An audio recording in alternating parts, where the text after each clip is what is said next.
Сүүлийн дамжуултууд бол яг нэг сайн болж өгөхгүй л байгаад байна да.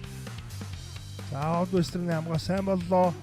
Бөмбөгөө аваад их гоё иргсэндээ Мирошох нэг эсрэг хоёулаа гараад ирсэн. Наранбаяр өөрөө хаалгаж өгсөн. Наранбаяр цогтоо гол! Тоглолтын 94-р минутанд сэлгээгээр орж ирсэн залуу тоглогч Наранбаяр. Ийм сонирхолтой тоглолт боллоо. Одоо Мирошохын дамжуулалт үнэхээр гоё болсон. Наранбаяр сугарж гарч ирээд үнэхээр өөртөө итгэлтэй тайван гүйцэтгэл байлаа.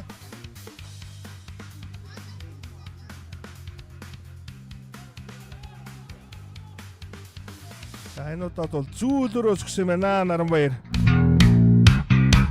Оны хүртэл бол арай өөр форматаар бол гоё дамжуулалт орж ирсэндээ хаалгачийг дарсан уурсан хаалгач цоглоо гол. Цаг бишрэл тоормхон тэргүүлээд иглээ 21 дугаартай тоглогч Батминд тоглолтын 8 дахь минутанд тооны харьцааг 1-1 болголоо. Дамжуулалт бол үнэхээр гоё.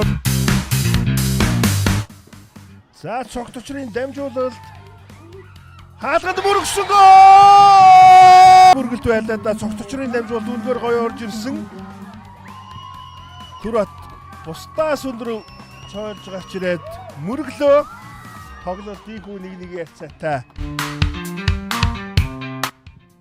Тэдний үед бол ямар ч тач анхны 3 оноо бол авч чадсан алсын дамжуулалт ямар нэг отон тоглолт байхгүй хаалгачийг давуулаад өгсөн гол! Батсүр голыг оруулж байна. Араас 22 дугаартай Төвийн хамгаалагч Тэнүүнбаяр үнэхээр гоё дамжуулалтыг өглөө. Батсүрийн хувьд үнэхээр ч гоё төгсгөлөө. Хаалгач мэрэгэн урагшаа гарч ирээд зайг хараал түүнийг хараал давуулсан. Хүлэг баруун зүгт дүлгөөн тоглоход дэмж орсон.